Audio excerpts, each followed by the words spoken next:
Hello, everybody. Welcome to tonight's webinar. We appreciate you joining us. We are going to reflect on another eventful and unpredictable year in college admissions. And while people are queuing into the room, I will pass this along to our moderator, Leslie Singer, who will get the program started. Okay, so hi, I'm Leslie Singer of Brown Harris Stevens, and I am pleased to be able to moderate this evening with Dr. Bari Norman, who is the co-founder and head counselor of Expert Admissions, along with Sasha DeWind, who is the CEO of Tutor Associates. I believe, and you tell me if it's too soon to, is it too soon to go into our poll? No, we can run the poll. Do you want any housekeeping that you need to do first, or anything? Yeah. As we got wonderful questions from registrants. Thank you so much. And I think you'll see those as we're going along. Of course, there may be additional questions that come up. And so if anything comes to mind, please just use the Q&A feature as opposed to the chat. We'll try to, kind of keep an eye on everything, but the Q&A is the easiest. And so if you could use the Q&A feature with any questions that come up, we'll do our best to keep an eye on that and answer them. And feel free to ask as we go, and we'll take them as we can, as best we can. In the meantime, I'm going to launch our poll to find out grade level wise who's in the audience, so that we can tailor things a bit to who is here. So thank you for responding. I see people still letting us know.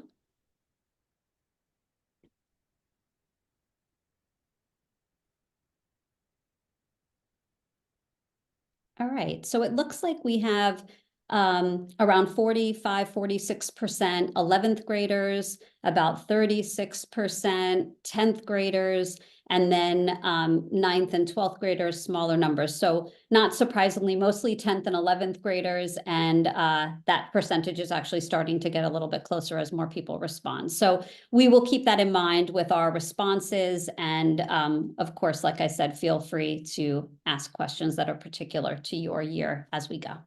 Okay, well, I'm going to jump in. And Bari, first question, tell us a little bit about the big picture of admissions from the past year. And can you give us some stats, which I believe you actually have some charts? Yes. So as I mentioned at the beginning, this has been a year like others that, kind of unexpected things that have come up. A little bit of just a broad overview first. So I would say there's been a lot going on, and a lot of this, in particular, I would say on our end, the real significant change in the essay questions. We saw that as a result of the Supreme Court decision from last spring. We joked in earlier webinars that the lawyers would be writing the essay questions, and that was actually the case. We saw that in many of the essay questions released by the colleges, that in fact they included and lifted actual language from the decision in the essay questions. And so they really were using the decision as a guidepost in terms of what they wanted to ask, what they could ask, and how they asked it. We also saw with these new essay questions a lot more embedded expectations in the questions. So sort of assumptions about the types of experiences that students had, what they might have gotten out of it, and an assumption that they were more extended experiences than they might typically be. And so that has informed our advising for younger students as we think about the future and how to plan best with extracurriculars and things like that.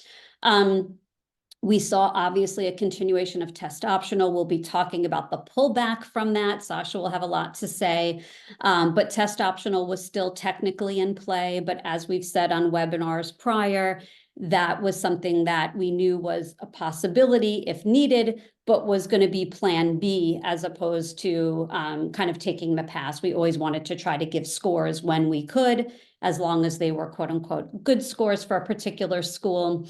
And we saw, for the most part, continued trends up in terms of number of applications. And so we saw increases of 10% over last year at places like Duke and Yale. We saw increases of about 53% in the last 5 years at Northeastern. Tufts had an increase of about 50% in the last 3 years and 75% in the last 5 years. These are, fairly, it's like odd to say, but somewhat typical numbers from these schools in terms of the increases. And so we did see it, obviously everybody kind of heard, and it was very widely reported about Harvard's decrease and a couple of other places with some decreases, but that wasn't the main headline. The increases, the continued steps up were kind of what we saw across the board. And yeah, Sasha, if you want to share a little bit about the testing piece for this year, in terms of overall, and then I can pull up some stats for people. Sure, of course. Hi, just so you know, I did lose my voice last week. I have it back, but I have tea next to me, and so you'll just excuse me if there are coughs in between my explanations. Thank goodness this wasn't a week ago. So yes, we've seen a steady and continuous return to standardized testing for college admissions. Since pre-COVID, we had a handful of small liberal arts schools who were test optional. During and post-COVID, you really saw a sweep of all the schools going test optional. We've spoken a lot in past webinars about what that means. It means, generally scores are preferred, but it has allowed certain students, a sprinkle maybe, if you will, of students to still gain admission at even the most elite universities without scores, and certainly a wide range of schools. It has created a bubble with those scores, and we've talked a lot about that. But now, I think as a result of a number of things, admissions offices scrambling to figure out who's going to be successful, concerns about, what's equitable to those who maybe come from less well-known high schools or backgrounds. An array of concerns from admissions officers have turned the tides back once again. So, now we have, we already had MIT and Georgetown returning to requiring standardized testing. We have Yale, Dartmouth, Harvard reversing its decision, saying, no, I know we said the next 2 years will be test optional. We are not. Caltech, UT Austin, Cornell's giving kids a little bit more time till 2026, but reversing their decision as well, or at least returning to testing. And, I think we'll continue to see this with still some of the schools that have always been test optional remaining test optional. But certainly among the most elite schools and some of the bigger schools, we are seeing a return to testing. And I think we're going to continue to see announcements along these lines, although we'll have to wait and see how it plays out.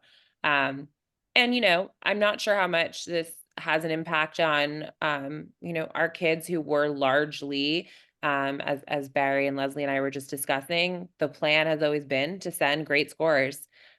Even during the test optional years in recent years. But now for certain schools, and certainly with a diverse list of schools, there may not be a plan B of maybe I will send to, Michigan, but I won't send to Yale.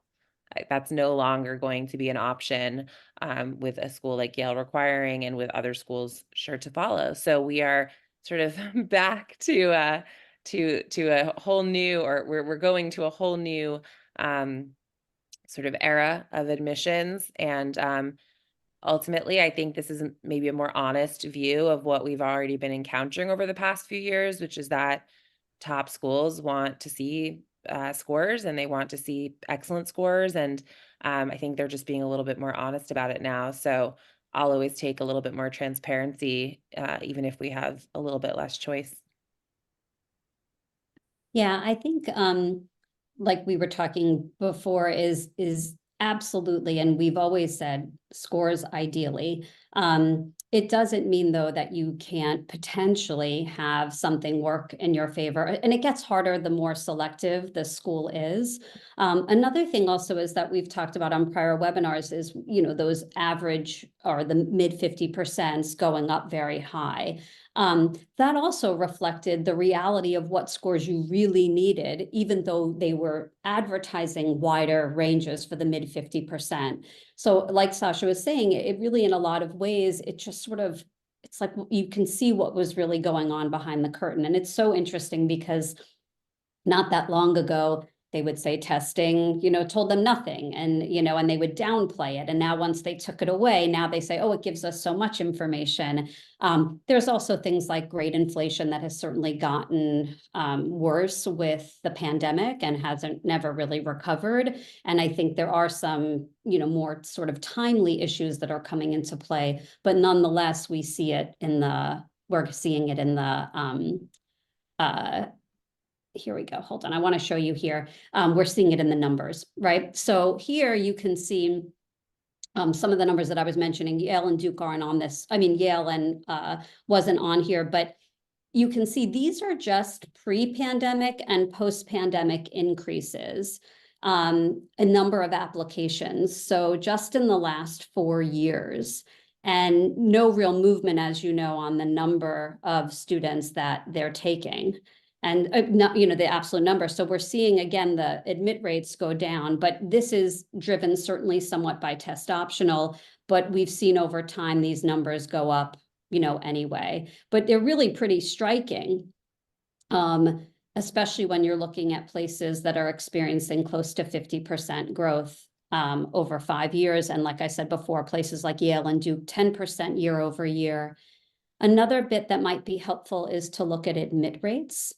You can see here, it pretty much, not exactly, but kind of goes down. The Yale one, I'm not sure why it's doing that, because Yale had its lowest admit rate ever. So that might be a little bit of an error on that one. But you can see, generally speaking, the admit rates going down pretty steeply in one direction. You see that little spike. It was like 3 or 4 or something at Harvard this year, where the admit rate went up slightly, but was its highest admit rate in about 4 years nonetheless. And then also, just one other thing is, this might be helpful for parents out there. I put this together because I think it's so helpful for context. Everyone knows it's changed quite a bit, but how? So what the admit rate was for the high school graduating class of 1994, which is around the time that I graduated high school. So Princeton was 17%. What is that for this year? University of Virginia, just to kind of orient you to this graph.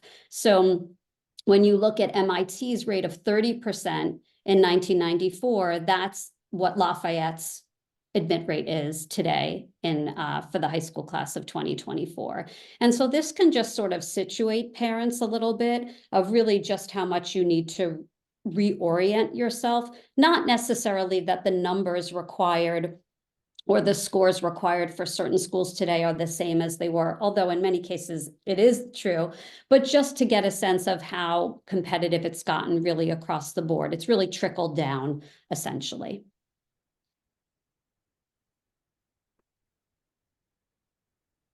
A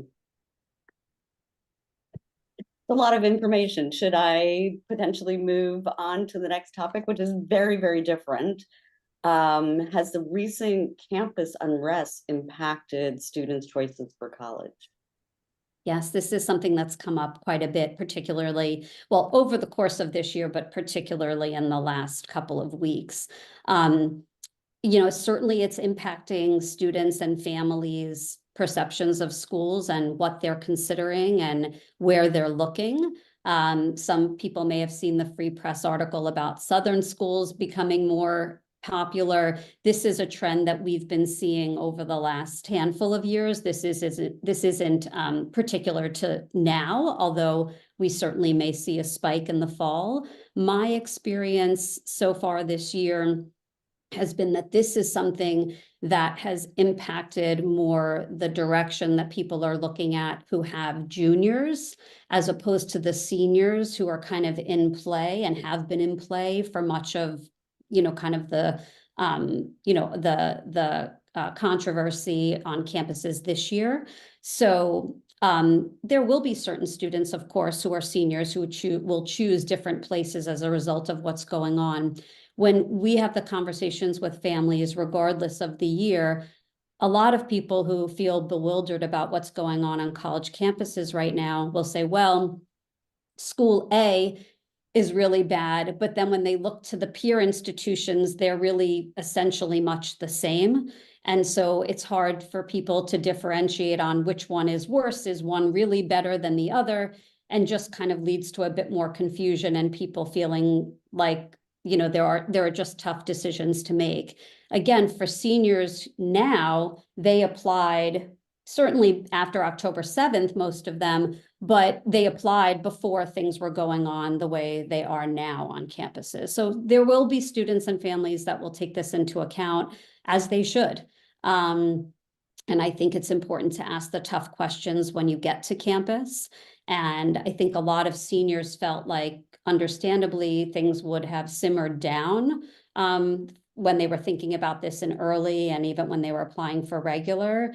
But we've seen that that is not necessarily the case. So you've got to just take everything into account that's important to you and look in the places that might make the most sense. And for those also who may have seen, Brandeis made an announcement yesterday that they've extended their transfer deadline so that students across the nation who may feel unsafe or may feel that it's just too disruptive to be able to have the opportunity to make alternate plans. So we're definitely seeing some significant shifts. Sasha, what is the current status of ACT and SAT testing, and are schools requiring them? And who does and who doesn't? Yeah. So, certainly increasingly schools are requiring them again, and those top schools I mentioned, the Yale, the Dartmouth, Cornell in a couple years, MIT, Georgetown, Harvard, UT Austin, Caltech, sort of off the top of my head, those ones are already announcing, and I do think we'll see more announcements. Hopefully, as we get closer and closer to the fall, announcements will be about future classes. I really do think it's only fair to current juniors to give them time to make these decisions in advance. It's frustrating to not be able to plan ahead. Certainly current ninth and 10th graders have more time, and seniors are already done. And the SAT, I guess we've been talking now for over a year, probably, if not more, about the coming SAT changes. And Bari and I have done this such a long time, so I feels like the SAT is always changing to me. It's just like every few years they change it, but indeed they changed it once again in March of this past year. Was the first sitting of the brand new SAT, at least domestically. Internationally, it was earlier. And this new SAT, we certainly had some juniors take it. And then it'll be again, the second one will be in May, and in June. The new SAT is digital. You're taking it on a laptop. It's adaptive, which means how you do on the first module, they call it, or section, determines how you do on the second one. And it makes the algorithm a little bit more complicated because you're not just scoring amount correct minus amount skipped or incorrect. You are now taking into account, or the College Board is taking into account, the difficulty of the questions answered. So of course, it's in a student's interest not just to perform well, but to also be given the harder module on module 2. Everyone's getting the same one on the first round, and then it's changing and shifting.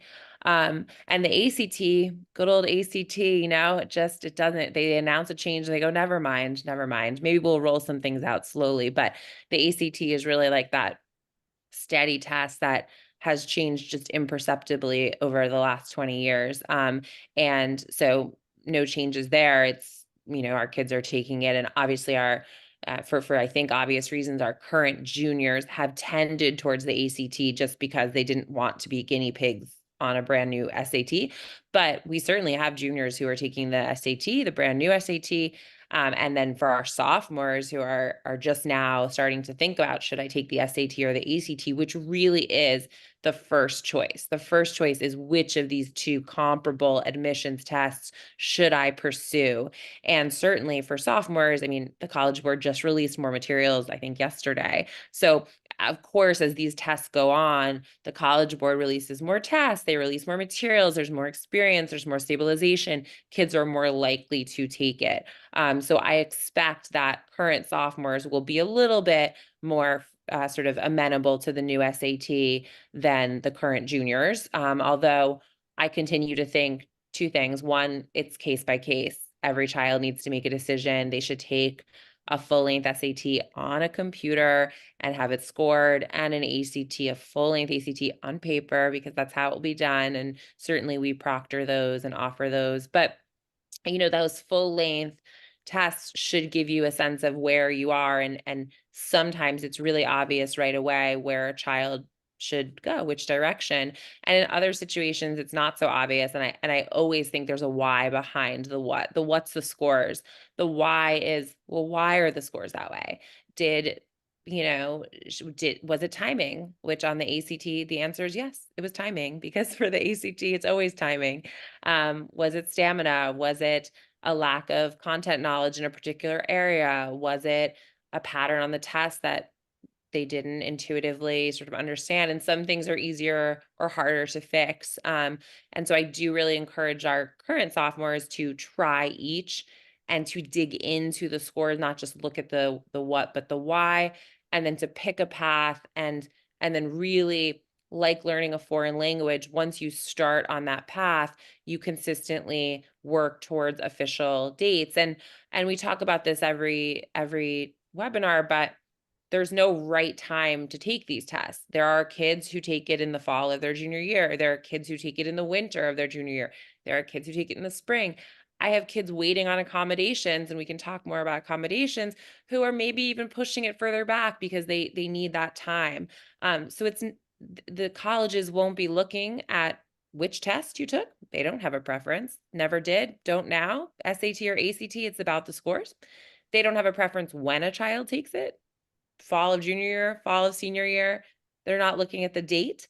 And really what they're looking at is ideally a concise testing portfolio where you're sending 1, 2, sometimes more than 2 sets of scores that are compelling and in line with what that school considers good. And Bari mentioned earlier, and then I'll stop rambling, but Bari mentioned earlier that 50, that range that is published. Like these schools do publish their score ranges. So, you know, Georgetown will say their score range is, I'm making this up, guys, but like 33 to 35, something like that, which sounds right for Georgetown.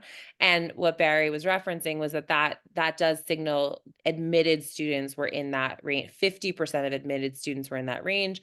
25% were above that range, i.e. a 36, and 25% were below that range. And so it's quite sort of easy to see data on admitted students to these schools, and what good means at Georgetown is different than, you know, at another school. And I think we always suggest, and I know Bari certainly suggests, it's our job to take care of it. So it's like, Bari's like, why don't we go a little higher? And I'm like, okay, why don't we go a little higher? But we always want our kids to be at the top of that range or above that range, whatever that range is, to feel like those scores are going to augment their application, and certainly allow them to sort of go to the next stage. So pick a test, either test. My preference, I have a sweet spot for the ACT because it doesn't change, but only because it doesn't change. There's no other reason I love the ACT. It is a pain in the butt too. There's nothing about it I like more. It's just that it doesn't change, and I like predictability. I'm a cautious lady. But other than that, you pick a test, you stick with it, you work towards it, you can learn it much like a foreign language. And then it's about strategically when you're taking it and making sure you're prepared for it. Yeah, and just to piggyback on that a little bit, so I agree with everything that Sasha said. You know, you're going to look at those mid 50% percentiles, and ideally, realistically, you're going to want to be towards the upper end of them. You know, with something like the ACT, and it holds true for the SAT as well, but you're talking maybe, it depends on, it could be 10 or 30 points that might make a difference. But the difference between 1 point in your composite at one Ivy League school versus another, or one non-Ivy League school versus another, can make a difference on whether or not you're kind of like at entry level or you're going to be clearing the bar. for that particular school. So there's the first looking at the range and trying to ideally be toward the upper end of it. And then there's the more nuanced question of, okay, now that I'm in that range, is that how realistic, or is this going to hold me back?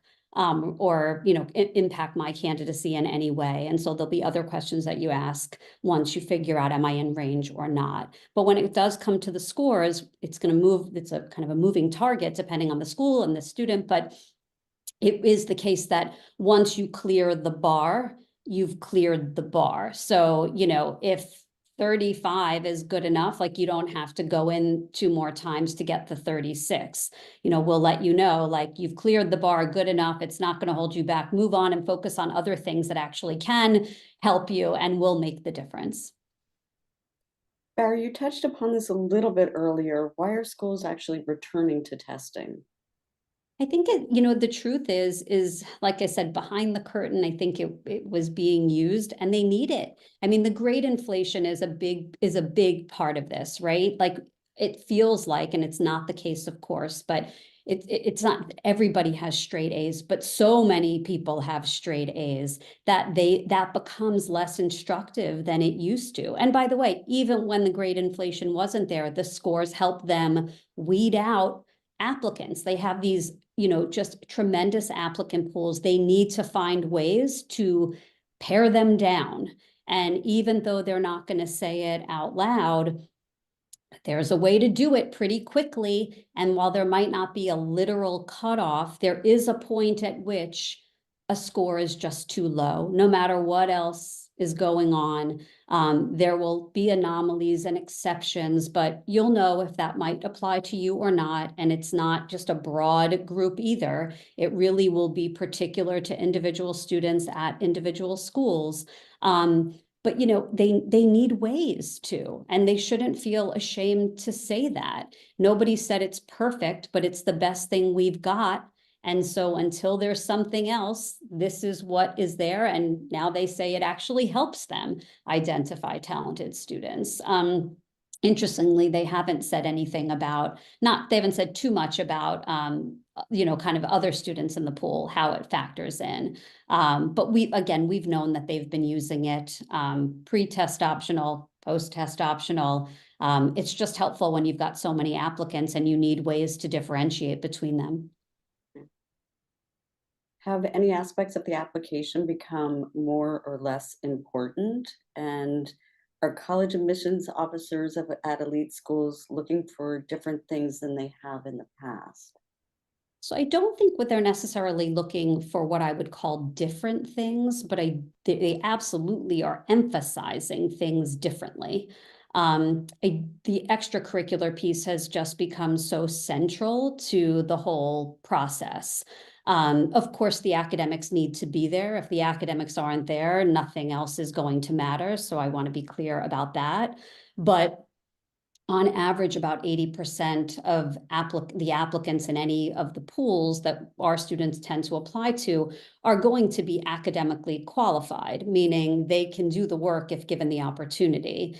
And so that's great that we can get rid of, let's say, 20% of the applicant pool, but we still have thousands, sometimes tens of thousands of qualified applicants that need to be differentiated. And with the essay questions, for sure, as I mentioned earlier, particularly post-court decision, and just sort of the ways that students can utilize the essays, like kind of make the essays hustle for them. That's what they need to do. They can't just be well written. You can't just show you went on the website and looked up some classes and clubs and professors and, oh, look, what you have matches what I'm interested in. That's great. That might be why you want to go there, but that doesn't give them any compelling reason to choose you. And so, you really have to be able to communicate directly with each school, and what each of them is looking for is different. Even places that we might think of and sort of clump together as being much the same. And so this extracurricular piece, I feel like, is something that we have to dig deeper into and that we need more of in terms of range to be able to write the stellar kinds of essays that are going to make the difference in whether or not you get in. And the different, have the applications become more or less has any aspect of them become more or less important? No, I mean, I do think the extracurriculars have become more Yes, important sure. for that reason, right? Okay. But I don't think overall, like we generally speaking, we always said, it's the transcript, which rigor first and foremost, followed by the grades, followed by test scores, and then we have to say when required. But we know again that ideally you're going to submit them either way. And then we said, okay, activities, essays, things like that.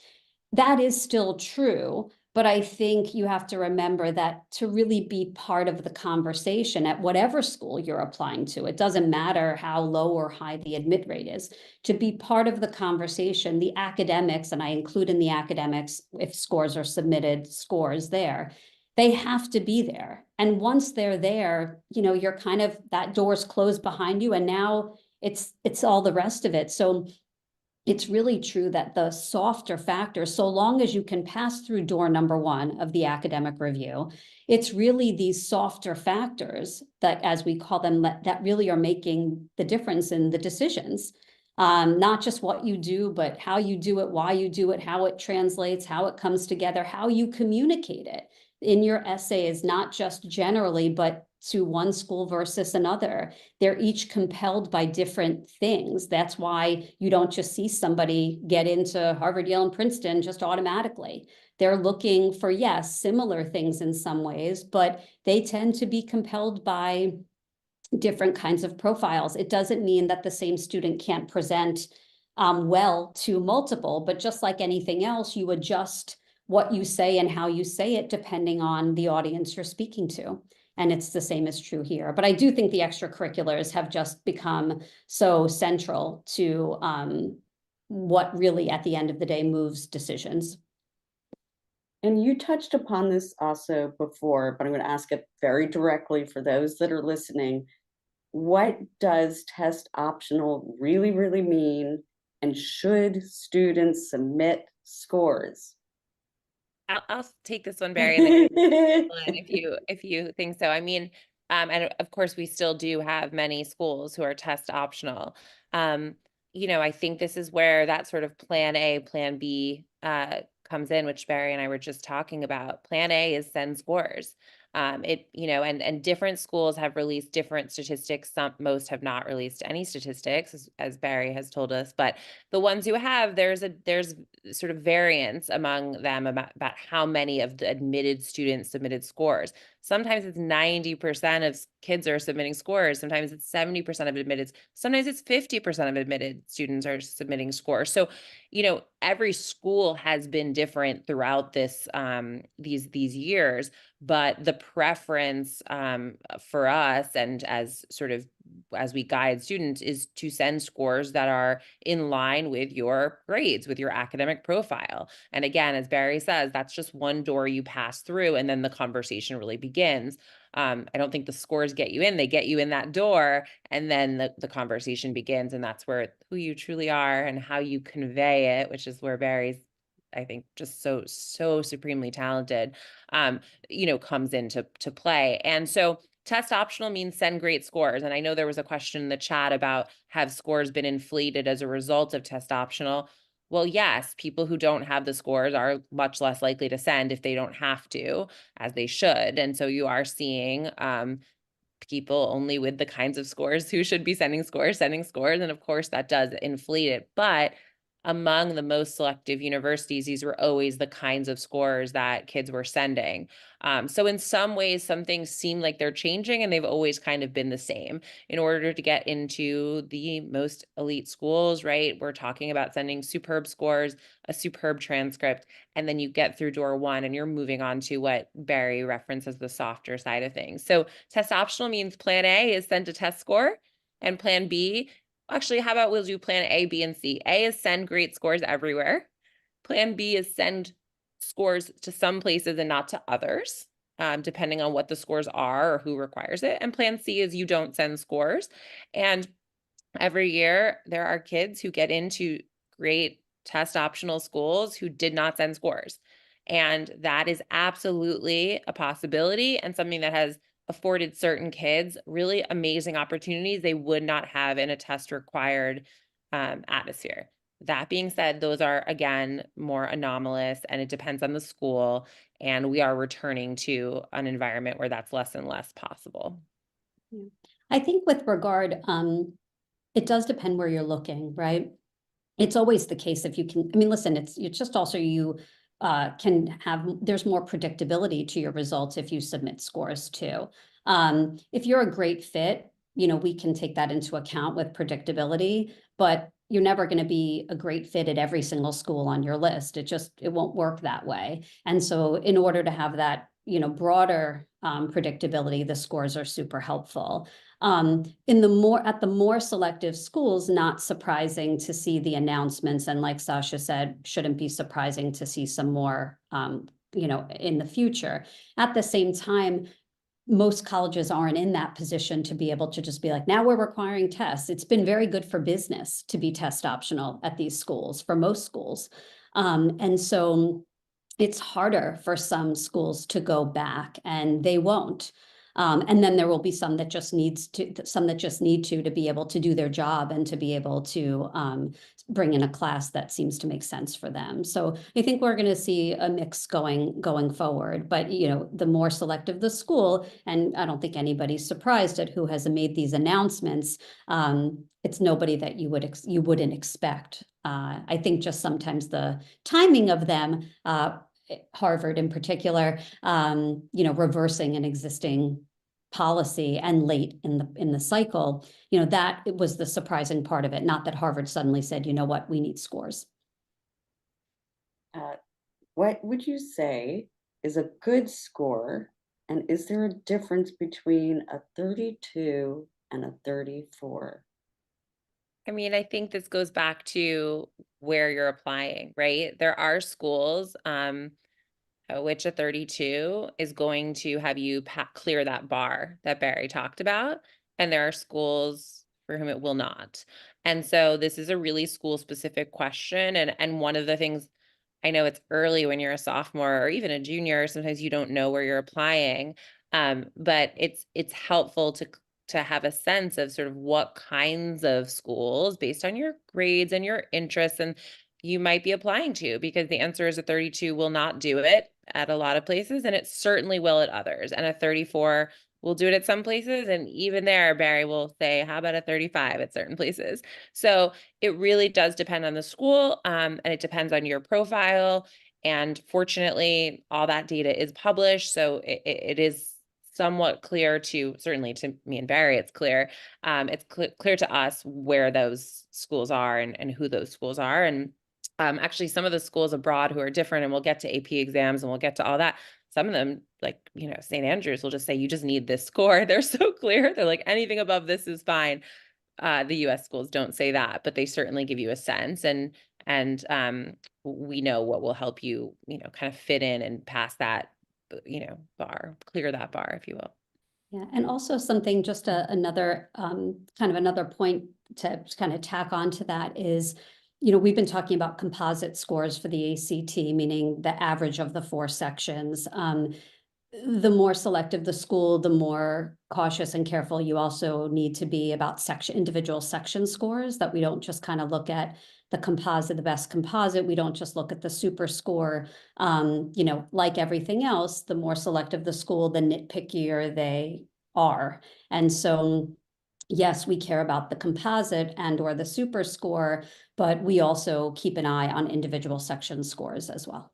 And I don't want to go too into the weeds. And certainly one thing about me is I always want to talk to parents. So if you want to talk tomorrow or next week about your individual questions, I will talk your ear off about this stuff. But when Bari mentions super scoring or the subsections, just to be clear, both of these tests, the SAT has a math and a verbal section, and you receive a score out of 800 on each of them, and they add them up to 1600, just like the old days. They're back. And then the ACT, which I think most of us are less familiar with from our own days taking these tests. I know I was. The ACT is out of 36. There are 4 subsections: English, grammar, math, reading, and science. And they're averaged instead of added up. Why? There's no rhyme or reason, but they're averaged for a composite score out of 36. Why 36? I don't know, but here we are. So a 36 and a 1600 are comparable scores, right? They're perfect scores on these two tests. And what Barry's saying is that while many schools, and there's complications to this too, but while many schools will allow you to super score, take your best subsection, your best verbal over here and your best math over here, or your best English and reading over here and math science, and mix and match them for your best overall super score, which is well named. What Barry is saying is that at the more selective the university, the more they're going to be looking into those, digging into those. And I know this has not changed in, I don't know, the 15 years we have known each other, but Barry has always said, I prefer a concise testing portfolio. There's never been a time, and nothing has changed as far as I know in Barry's. And that doesn't mean you can't use super scoring. It does not mean you cannot send more than one set of scores, but concise is better. And remember, to get to those high levels of high composites or high numbers out of 1600, you also have to do very well on all of the sections. So we just don't want any outliers. We don't want that one science section at a, whatever, 26 and everything else is the 34. We want to show, we don't want any red flags, nothing that signals anything other than this is clearing the bar. You want them basically to look at the scores for about 2 seconds and move on. That's the goal. That's it. All that work and all that time for 2 seconds. Just breeze on by and wave as you walk through that door. Right, but it's a very important 2 seconds. So, and it does clear into that so that you're part of the conversation. So it is important, but absolutely important. But again, it really is. You just need to clear that bar. You need to clear that bar so that you can continue on in the process. And I always say, high scores won't get you in, but relatively low scores can keep you out. And so that's all. That's all. How has ED changed over the years? And what about actually EA? And what are the differences? And I believe here too, you might have some statistics and charts to share as well. I do. So here you can see ED and EA, what we call outcomes, kind of seeing what a few different schools do with their early applicants. So you can see here that Harvard defers 83% of their early action applicants. Shame, shame, shame. Why are you deferring 83% with any school? Why is any school deferring 83%? But certainly a school like Harvard with such a low admit rate. What does a deferral mean? You can see it doesn't really mean much, except that probably you're not getting in. So if you get, not that people don't get in, but again, 83% of applicants are getting deferred. So you can't really tell, is there hope? Or what are, does that mean they really are still considering me? Whereas if you look over at Yale and Brown, and Yale kind of started this a little bit, it started around the same time in the last like 5-ish years, they've started to deny most of their early applicants. And I love that because it helps students move on. So if they know in November and December that you have no chance, they are not taking you under any circumstance in March, it might hurt when you get the flat deny, but it is a gift to you because you can now pivot and you can strategize for whether it's ED2 or regular, and you can start looking towards other schools and getting excited about those. But perhaps more importantly, strategically, you can know, should I go for something in ED2 or hang on through regular? It depends where you like and what application plans are offered.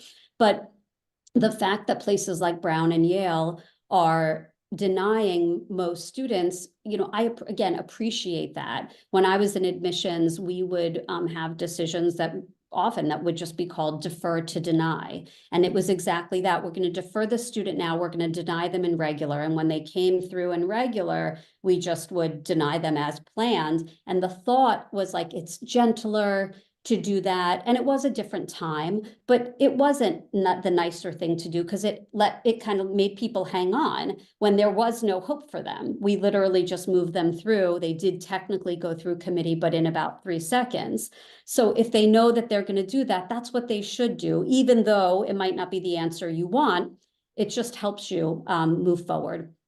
And you can see here as well, Williams doing a similar thing, not quite as much as at the other school, at the other schools, and MIT doing a fair amount of deferring, but not quite as much as its peer institution, Harvard. Another thing here I think is helpful. We often get asked, what's the difference in admit rates between the early rounds and regular, and is it easier or not? When you ask this at an information session, they say, oh, no, it's not easier. It's not easier. I think this speaks for itself. We've always known it's easier. It might not be easy, but your best shot at almost all schools. There are exceptions. Georgetown, of course, always, I'll say, the anomaly to everything, but a handful of other schools as well. But it is going to, your best bet in almost every single instance is to throw your hat in the ring and early. And so you want to use that really smartly and really, really strategically. So here's just a little bit, just again, context for some of what's going on in some of the early pools. And by the way, I know that these slides represent more selective schools. It's not because those are the only students we work with.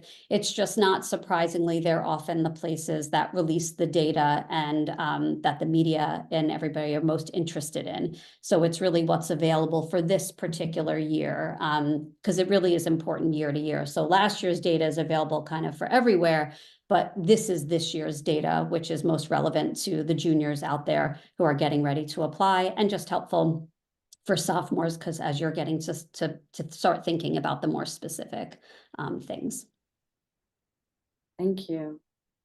Again, this is a question we touched upon a little bit earlier, but I'm going to ask it again, or anyway, ask the question. In determining whether to submit standardized test scores, how should middle 50% data be used?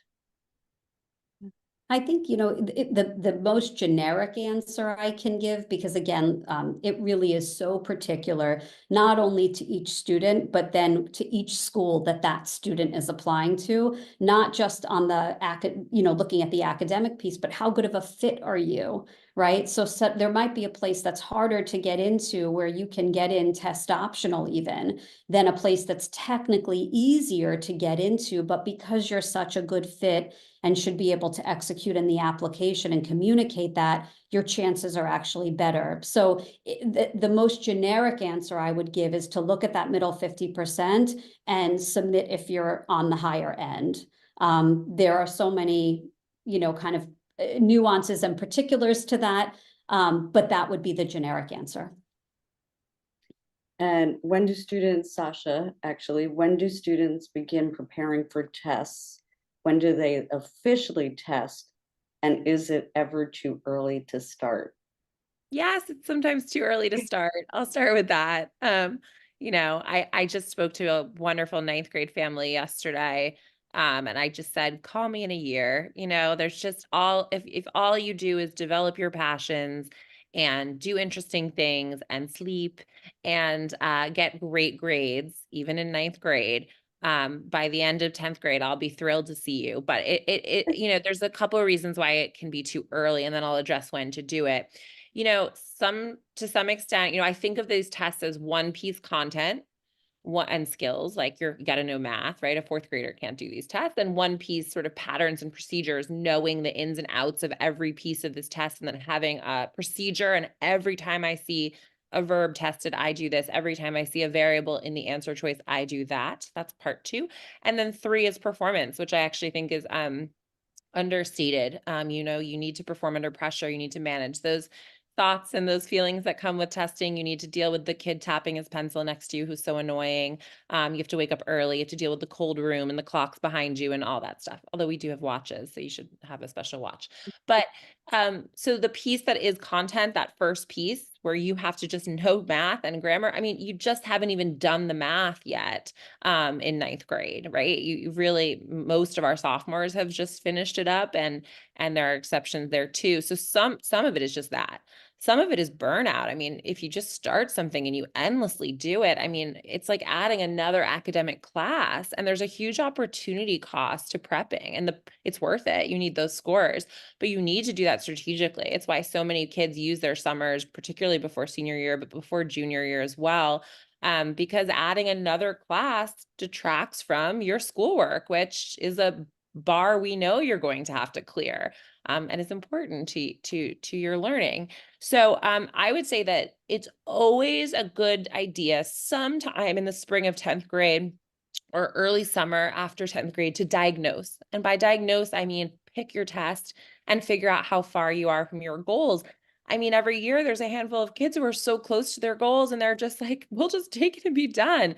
Great. And most kids, the wide, vast majority, are very far from their goals because this is like a foreign language and they need to learn it. And then there's so many factors that come into when are we going to officially test. And as I mentioned earlier, some do it in the fall, some do it in the winter, some do it in the spring, and almost all of them come back senior year to do something.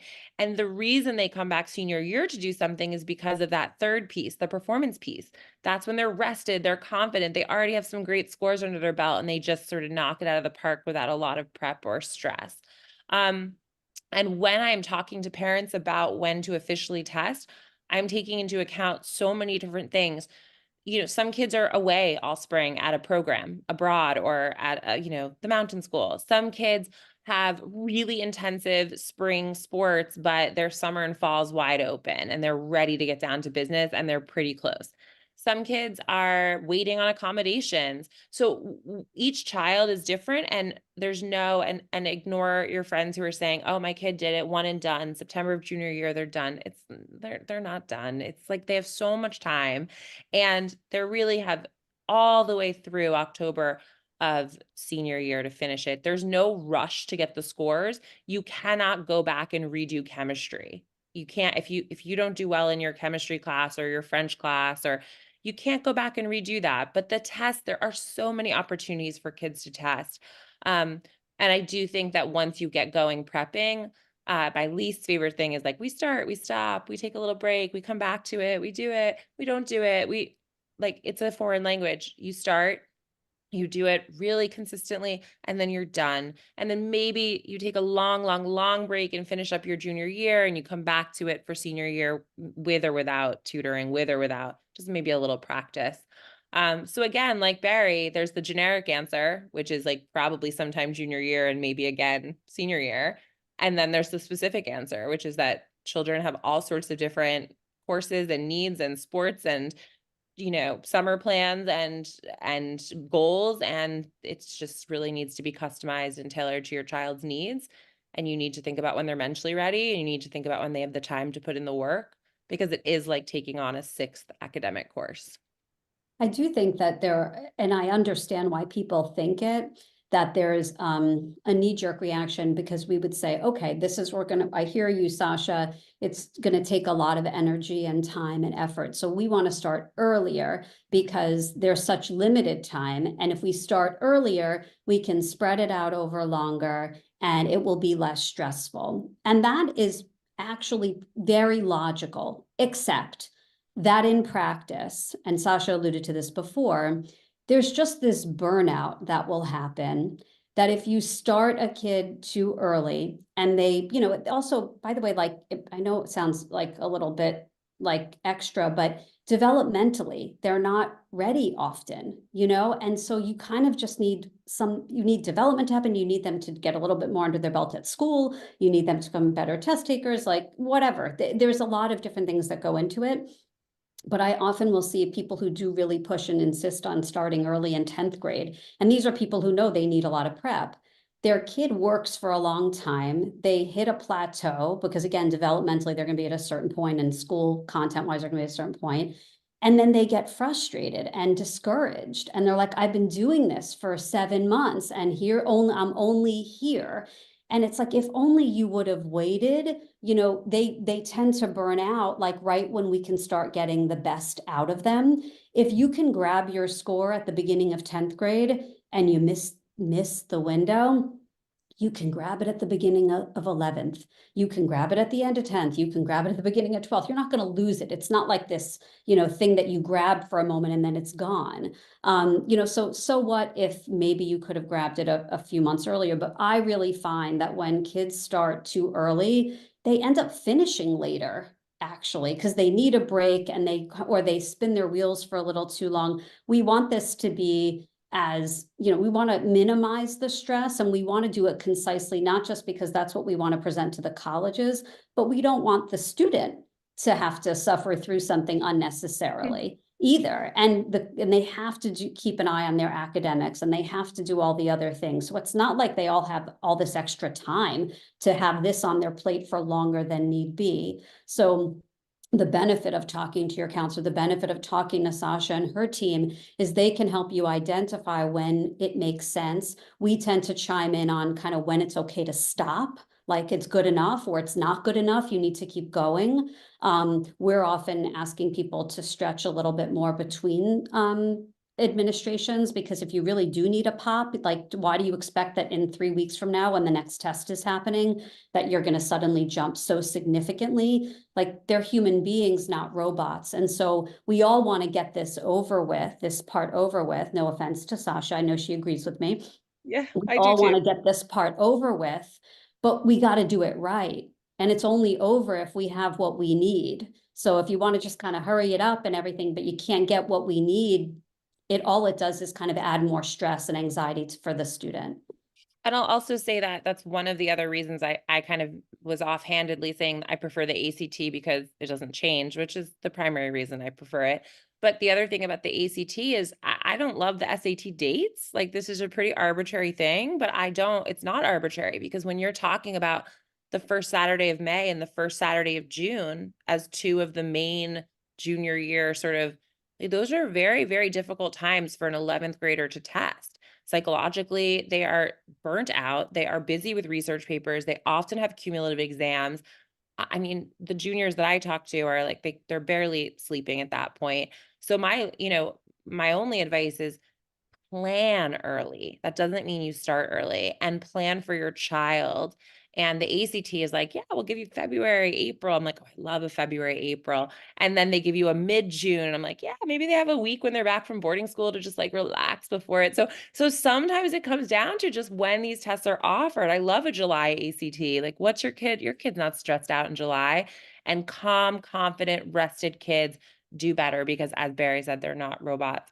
I also know there are so many questions in the chat that we're not going to get to because it's 8:57, but I mean it, that I do want to answer these questions. I know Bari will too. So especially those questions about individual things, how many tests to send and when and how and where, I'm more than happy. You just shoot me an email at sasha@tutораssociates.com and we'll set up a phone call. So I just wanted to put that in there because I'm seeing your questions about AP exams. Yeah, there are many of them. There are many of them. I want to answer them. It makes me crazy not to answer them. So this is kind of a different question. We do have a couple minutes, but it's an important question. How should students think about creating a well-rounded college list? And what is a right fit? You hear of that phrase.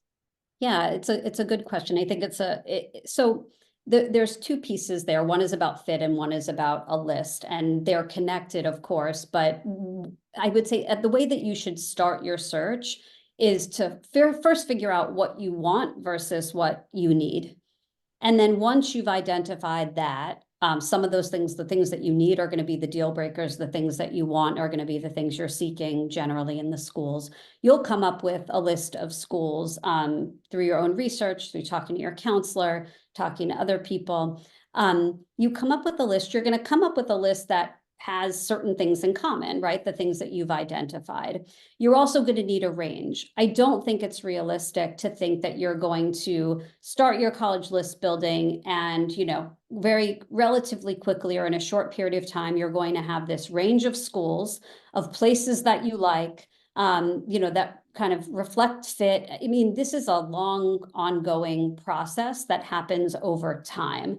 So you might have a core group of schools or know where you're kind of generally looking fairly quickly, but really getting a strategic list together is very much an art and a science. And some of it is going to require data points and other things that happen as you make your way through not only junior year, but even somewhat into the beginning of senior year, certainly taking into account over summer what happens. And then maybe, like Sasha said, I love the fall senior year tests. We often see nice big jumps with very little preparation or effort for students. Like Sasha said, they're just well rested. They're a little bit more, developed. They're just older, wiser, rested. It's a great recipe for doing well.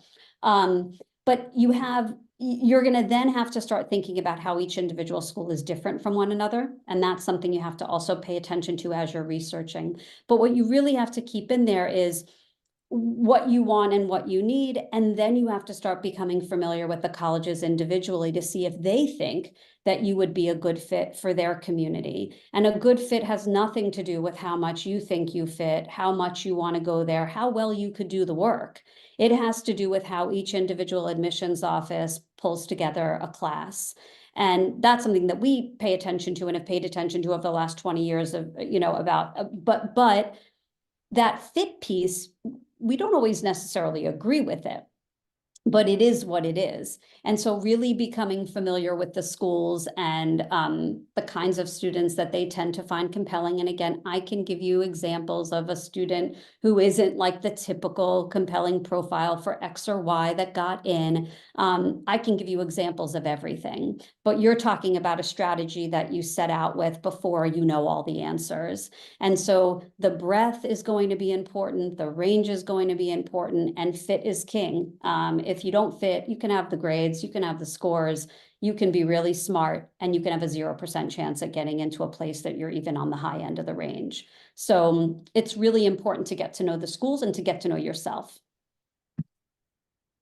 We do have a ton of questions. I don't know if you want to review some of them. If you, as Sasha said, it's getting late. If you want to be able to talk to, individuals tomorrow. I know both of you are so amazing, and this is such a,